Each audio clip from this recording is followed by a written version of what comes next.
You, finding life rather dull, dreaming again of exotic places, wishing you were somewhere else? We offer you escape.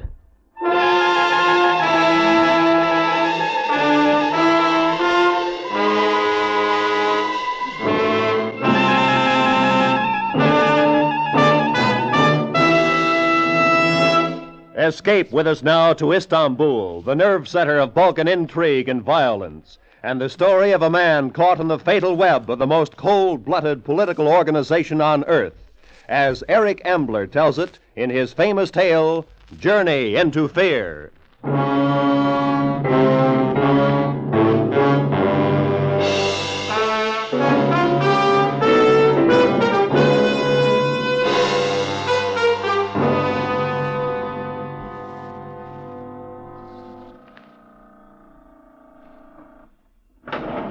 Bonsoir, monsieur. Bonsoir. It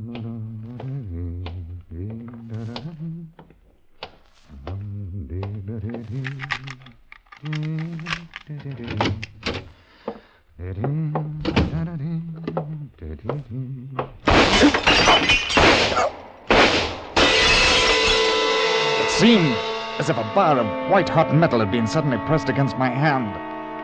And then it was numb. But I could feel the blood beginning to trickle through my fingers. There wasn't a sound. And as I crouched against the wall, I became dimly aware that the window was open and that someone was moving by it. And then my eyes, becoming used to the darkness, saw that whoever had been at the window had left by it. I reached for the light switch and found it. The hand hurt like the very devil.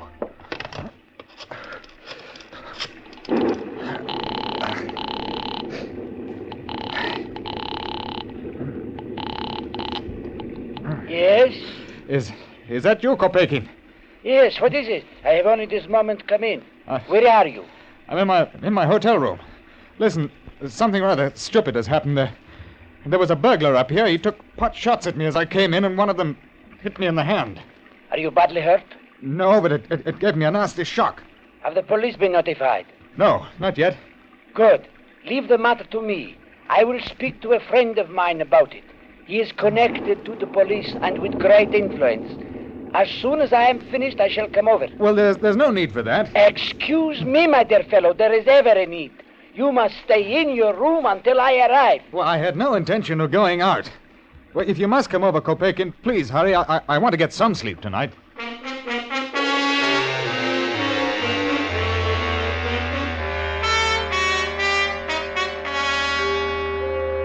Does it occur to you that this man was shooting to kill you and that he came here for no other purpose? Oh, that's nonsense. The man was a thief. Why should anyone wish to kill me? I'm the most harmless man alive. Are you? Remember I told you that I was going to telephone a friend of mine? Yes? We are going to see him at once. Oh, well, I'm jolly well not. I'm tired. I want to go to bed. Unfortunately, I have official instructions. A man tried to murder you tonight. Something must be done about it at once. Murder? Are you out of your mind? I am sorry, my dear fellow. I can understand your feelings. But this friend of mine is Colonel Haki. He's the head of the Turkish secret police. Oh, now, look here, Kopekin. What's this all about? I thought you were my company's Turkish representative. And now you talk about secret service and all that rubbish? Please, I cannot tell you anything more. It is to our mutual interest that we go at once to Colonel Haki. You must believe me. All this hysteria over absolutely nothing. My dear fellow, it is most certainly not nothing.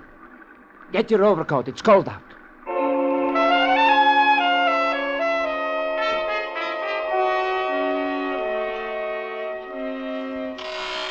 You must realize, Mr. Graham, that an attempt was made to kill you tonight. Well, now, I don't see that at all. I mean, I disturbed a thief at his work. He fired at me and escaped. A thief? Unfortunately, no. I have a duty to do, Mr. Graham. It is to protect you. Protect me? From what? You are in the employ of vessels Cater and Bliss Limited, the English armament manufacturers. Yes. You are, I believe, Mr. Graham, a naval ordnance expert.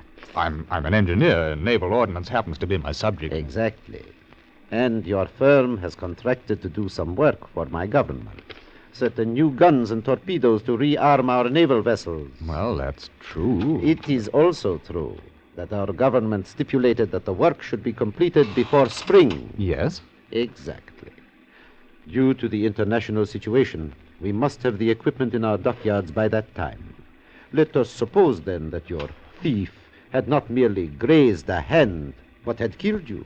Well, naturally, my company would send another man out. Which would take time, Mr. Graham? Unless, of course, there exist sketches, drawings, and all that they need to know about our ships. Oh.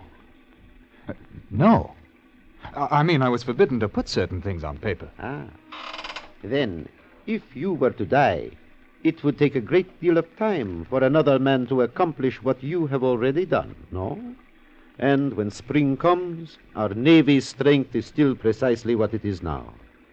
Do you know, Mr. Graham, that our enemies will do anything to see that it is so? Anything, Mr. Graham. Do you understand? Oh. Quite so. I have here, Mr. Graham, a photograph of a man. I am aware you did not catch a glimpse of the assassin's face, but I want you to cast your mind back over the time you have been in Turkey and tell me if you have ever seen him before. All right. Hello. Yes. You are sure? Positive. Have a look, Kopekin. He was at the cabaret you took me to tonight. I remember him at the bar. Yes, he was there. Excellent. Banat, Romanian. A hired murderer. We know him well. His price ranges from 50,000 francs upward. His employer is a man named Voroshin, who in turn is hired by his country to eliminate you. Unfortunately, we possess no photograph of him. I begin to understand. Of course you do. Now, we face the problem. You must return to England safely. But how? The train is out of the question. You wouldn't live for an hour. The aeroplane. Unfortunately, the weather here has disrupted service. There is the Sestri Levante sailing for Athens tomorrow afternoon. It is a small boat. And we can see that your enemies do not board her. From Athens, you can take the plane to England. Well, I don't know, Colonel.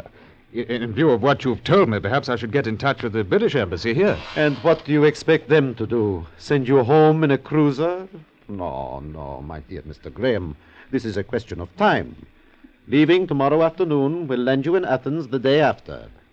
That is how it is to be. Well, I seem to have no choice in the matter. I am happy to see that you are cooperative. Return to your hotel, Mr. Graham. We shall see you safely aboard tomorrow.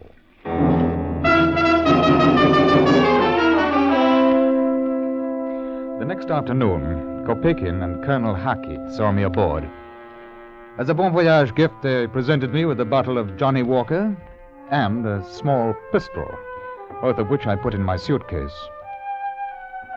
Besides myself, there were 4 other passengers, all of whom Colonel Haki assured me were harmless. The gangway went down. I felt the ship sway gently, and the journey had begun. My companions were an odd assortment of continental travelers. There were the Matis, who occupied the cabin next to mine, a middle-aged French couple who argued incessantly. Their voices penetrated the thin wooden bulkhead with dismaying ease. The sheets are damp? No, it is simply that they are cold. It does not matter. You think not. You may sleep as you wish, but do not complain to me about your kidneys. Cold sheets do not harm the kidneys, Sherry. We have paid for our tickets. We are entitled. Then there was a Mr. Couvetli, whom I learned at the dinner table was a dealer in tobacco. A short, heavy man with a smile fixed like that of a ventriloquist doll. I go to England. Trade in tobacco is very good. England buys much tobacco from Turkey, you know.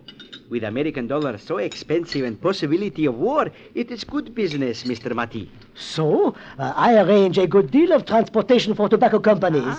What company do you represent? Passar of Istanbul. Passar? I must say these ravioli are exquisite. The last passenger was a thick, round-shouldered man with a pale face and prominent blue eyes. He introduced himself over a brandy on the lounge. My name is Haller, Dr. Fritz Haller. I'm a German, West German. And I am on my way back to my country. Oh, have you been long in Turkey? A few weeks. I came there from Persia. Your oil business, hmm? No, Mr. Kelly. Archaeology. Oh, how interesting.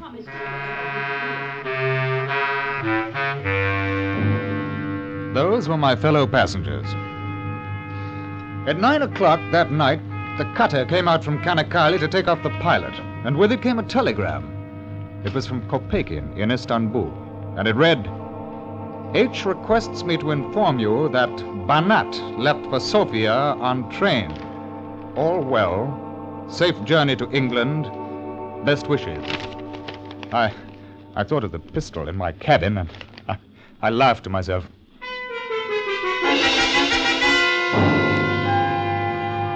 It was an Aegean day, intensely colored in the sun, with small pink clouds drifting in a bleached indigo sea. I lazed in my bunk. I had coffee sent in. And later, I was standing by the rail talking to the little Frenchman. Beautiful, beautiful. Oh, my wife has no appreciation for delights such as these. Oh, what a shame. My wife, you mean?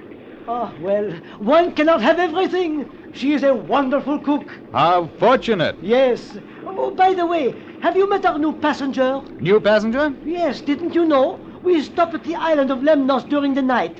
He came aboard then. A Greek, I think. I hardly heard what he said. Very sociable. Because at that moment from the lounge stepped a man. Beneath the high-crowned, soft felt hat were the pale, doughy features of a face I had seen before.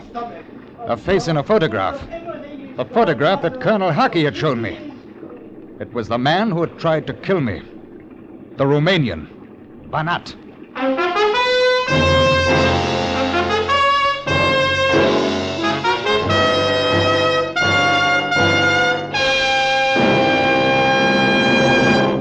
Escape, under the direction of Norman MacDonald, returns in just a moment. Even the children cheer when they know school's open in our Miss Brooks' classroom. Yes, she's here, charming, romantic, utterly madcap, and played to the hilt by Hollywood's Eve Arden. You'll love her, you'll laugh with her again tonight on most of these same CBS stations. Our Miss Brooks, starring Eve Arden. And now, back to Escape.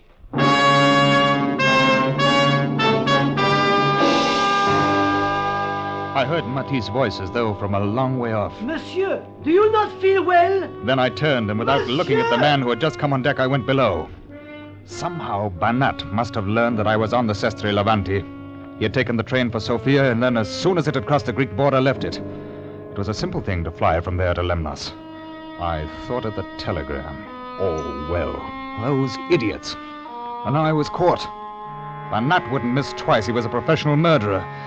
I had to get help, and so I went to the purser's office. He was a precise little man who smiled when I talked to him.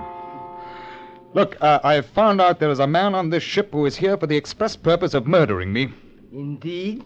And what is his name? Banat. B-A-N-A-T. He's a Romanian. Banat. One moment, sir. And now look here, you don't suppose he'd give his real name, do you? Banat, no. There is no one of that name or nationality aboard. He got on during the night at Lemnos. Oh, there is Mr. Mavrodopoulos. He's a Greek businessman. That may be what his passport says. His real name is Banat, and he's a Romanian. Have you proof of that? Have I? Now, look. If you'll just radio Colonel Haki of the Turkish police at Istanbul, he'll confirm what I say. As I say, sir, we do not have radio for that purpose. I suggest that you leave the matter until we reach Athens. But can't you understand that man intends to kill me? No, sir, I do not understand. Nobody on this ship is going to murder you. There are too many people about. Oh. You have had bad dreams. It is ridiculous. I want to see the captain. I am extremely busy, sir. If you will close the door as you leave. I was almost sick with fear and anger as I left, and I went back to my cabin. Well, I could still go to the captain, but I could well imagine his reaction to my story. There was no proof, and these people were loath to stir up international complications. No. I was alone with my murderer somewhere on the ship with me. And then I remembered the revolver Kopakin had given me. I'd never handled a gun before, but at least it would give me a chance. It was something. I went to my suitcase and I opened it.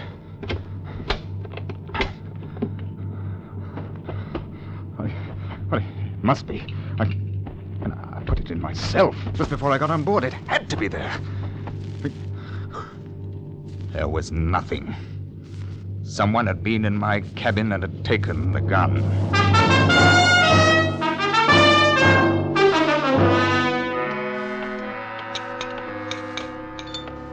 Mr. Graham, we were all worried about you. I told them that you had the sickness. Too much sea. Oh, dites-toi. Oui, ma chère. Well, I'm sorry. I had rather a bad headache. I hope that it is nothing serious. No, thank you, Mr. Haller. Have you met Mr. Mavrodopoulos? No. I haven't had the pleasure. This is our English friend, Mr. Graham. How do you do? Nice. The soup is nauseating, Monsieur Graham. I suggest that you do not partake of it. When this Must you keep on? Sorry, my dear. Tell me, Monsieur Mavrodopoulos, are you bound for Athens, or do we enjoy your company as far as Genoa? I go to Athens. Then perhaps I continue on. Or perhaps not. A difficult decision, eh, Mr. Mavrodopoulos? Yes. And notice your hand, monsieur. This bandage. An accident? Nothing serious. A bullet wound, to be exact. Some dirty little thief took a shot at me in Istanbul. Dirty little thief, huh? You must look after yourself carefully. You must be ready to shoot back next time. Oh, I shall. There's not the slightest doubt of that. To carry a pistol, huh? Naturally. That is good. One must be so careful. You should be very careful. I don't think it's necessary. That sort of scum doesn't risk his skin with an armed man. The grin that had been on the Romanian's face faded. He hadn't liked that. And then I thought of something. Banat had taken my gun. It must be somewhere in his cabin. If I could slip away for 5 minutes, there was still a chance. As soon as the luncheon ended, I excused myself and I wandered off. I could see Banat engaged in conversation with Mati, and I prayed that it would be a long one. Banat's cabin was strangely bare. A gray raincoat hung with a soft hat behind the door, and a battered suitcase was under the lower berth. But the gun was nowhere to be found. Nor was it anywhere in the cabin. I went to my quarters feeling helpless and needing a drink to steady my nerves. I have been waiting for you, Mr. Graham. Oh, Mr. Haller.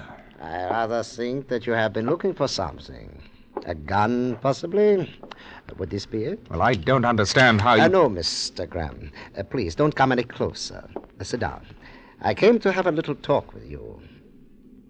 Sit down. You know, Mr. Graham, poor Mavrodopoulos, or should I say Banat, is quite upset as I am. You have caused us a great deal of trouble and money. Yes, I begin to see now. I wonder if your name happens to be Voroshin and not Haller. Oh, dear me, I had no idea that you are so well informed. Colonel Haki must have been in a very talkative mood. And did he know I was in Istanbul? I don't think so. I thought not. You see, in order to take care of you, I had to take a hand myself. Banat was extremely careless at your hotel. When I found yesterday morning that you were to leave on this boat, I had to move very quickly. Luckily, there was a man named Haller who had booked passage with his assistant 3 days ago. Therefore, I took over his ticket and passport. Poor unfortunate. But it would have been awkward to book passage at the last minute without attracting Colonel Haki's attention. Yes, I imagine it would. Well, now, supposing you come to the point. Certainly. It must be clear to you that we cannot allow you to return to England. The obvious method of ridding ourselves of your presence is to shoot you the moment you land. But that could become complicated. It could. The other alternative is to induce you to take a holiday for 6 weeks or more. I see. In other words, you hold up my return to England so that my company's work would be delayed to the point of uselessness for the Turkish government. You have a keen mind, Mr. Graham. Tonight, we reach Athens. If you like the idea, you will live to see your England again. And if I refuse to take this holiday? Then things will be complicated, will they not? I think you're bluffing. Hasn't it occurred to you that I shall repeat this conversation to the captain? It has occurred to me. As a matter of fact, the purser was telling me about your little talk with him this morning. I'm afraid that the ship's officers, including the captain, have enjoyed the joke very much. They call you the mad Englishman and laugh. Well, Mr. Graham, which is it to be? If I take this holiday, where will it be? In a charming villa near Athens. You will enjoy all the comforts of home, I assure you. I shall give you an hour to think about it. Remember, we are not at war, Mr. Graham. You are not a soldier. In reality, you are doing your country no disservice. No one will ever know. He left me alone. It was not a pleasant choice he had given me.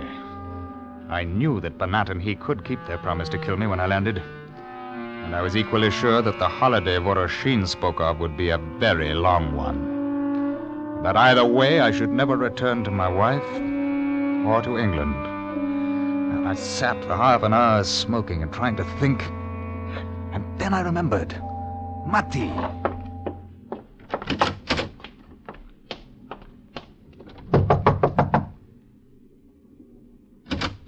Yes? Oh, Monsieur Graham. May I speak to you for a moment? But of course. What is it? Monsieur Graham, ma chère. Would you come into my cabin? Certainly. I shall be back in a moment, my dear. I need your help. I thought that you looked serious. Is it money? No, I want you to take a message for me when we dock at Athens. A message? Monsieur Matti, you are the only man aboard I feel that I can trust. I am honored. Listen. I'm employed by a British armament manufacturer. I'm working in joint service with the British and Turkish governments. No. When I get off the ship tonight, an attempt will be made to kill me. This is true? Yes, I'm afraid it is. What I want you to do is to go to the Turkish consulate in Athens and give him a message for me. Will you do that? I will do it. You realize the message is highly confidential. I will say nothing. Thank you. All right, then, this is it. Inform Colonel Haki, Istanbul, that Graham is forced to accompany Soviet agents Voroshin and Banat, traveling with passports of Hala and Mavropolis. Is it possible? Unfortunately, it is. Well, go on. In the event of my death, please inform the British consul that these men are responsible. Mon Dieu. So that is why you looked sick when I spoke of Mavropolis this morning. Alors, why do we not together shoot down the filthy swine? I have my revolver. You have a gun? Here? But yes, when one travels... Well, then there is something else you can do for me. Huh? Let me buy your revolver. I will not sell it to you. I give it to you. Here. Oh, thank you. But let me help you. No. This is splendid. Oh, I am grateful, Monsieur Matti. And you will take the message? It is understood. Have no fear.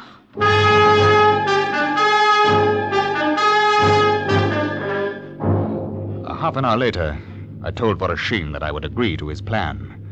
I'm sure that he didn't believe me, but nor did he know that I was armed. It was a forlorn hope. But if I was going to die, I would have the satisfaction of knowing that others would die with me. At 8 o'clock, the Sestre Levanti was approaching her berth. I had agreed to pass through customs and to meet Voroshin on the street. As I stood at the rail watching the quay drawing closer, I saw Banat standing to one side, hand in pocket and a fat smile on his face. He knew that he was going to earn his fee tonight. Voroshin stepped off the ship first, turned, waved cheerily to me. Banat followed him, and they both disappeared into the customs shed. I walked slowly down the gangway, and Mr. Kuvetli came pushing after me. Mr. Graham, please. Yes, what is it? Colonel Haki would be very angry with me if I allowed you out of my sight. Haki, I wanted to tell you before on deck, but Banat was watching. I did not dare to say anything earlier. Your face gives away too much, Mr. Graham. You, Kuvetli, you're a Turkish agent? One of Haki's men? Yes. I nearly gave the game away when I spoke of my non-existent tobacco firm. I thought you would know when the Frenchman questioned me. Colonel Haki wanted to be sure that you caught your plane safely. That is why I was aboard. But what can we do? Together we go through customs, and then we shall see. Customs inspection, as ever on the continent, was slow. Although I found myself wishing that it would never end. But it did. And if Cuvetli had a plan, he evidently didn't feel it worth mentioning. He smiled at everyone. The plump little businessman who, to all appearances, would deal in ladies' finery rather than international intrigue.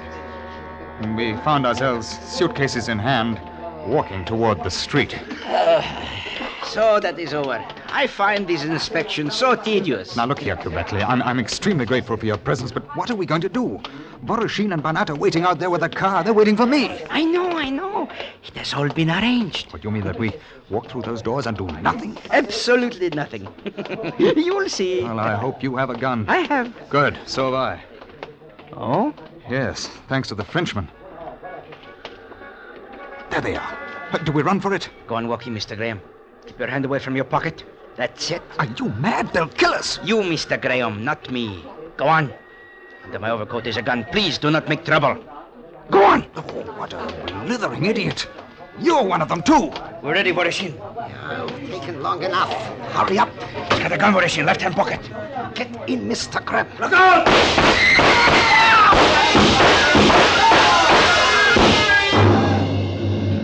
I remember a perfect fusillade of shots, and then something cracked me on the skull, and I was falling. It was all very dark and comfortable. Mr. Graham. Mr. Graham. Mr. Graham. He is all right. Mr. Graham, this Kopekin and Colonel Hackey. You are safe. Oh, good show. You've been unconscious. Really? Huh? You are at the airport now. You see, we found the bodies of 2 men in Ankara. They were archaeologists, Halar and his assistant. I realized that Boroshin and one of his men must have boarded the ship using their passports. Yes, I found that out. We flew a government plane here, Kopekin and I, to wait for you. The Greek authorities were kind enough to assist. Yes, very, very kind. Not at all. And now, my dear fellow, the plane is waiting to take you to England. We'll see you safely aboard. Yes. I say, what about Banat and Boroshin and Kuvetli? Oh, yes. It was rather unfortunate. After you fell, they tried to get away in the car. Someone hit a tire. There was a smash-up. The petrol tank exploded. A tragedy. Oh. Yes. Well, it's very decent of you. My dear fellow, it has been a pleasure. Come along. We will help you to your plane. I am sure you're anxious to get home to England and your wife. Come along.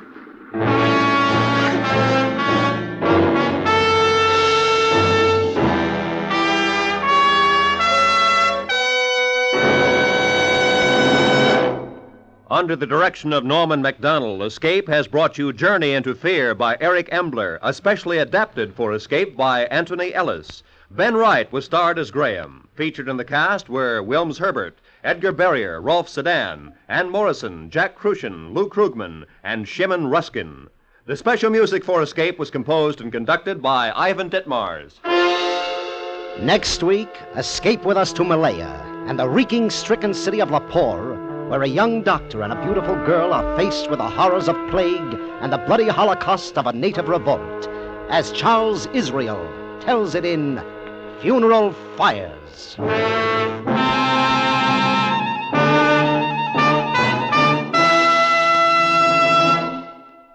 Stay tuned now for Make Believe Town, which follows immediately on many of these same CBS stations. Roy Rowan speaking for CBS, where you spend an hour with Frank Sinatra every Sunday afternoon on the Columbia Broadcasting System.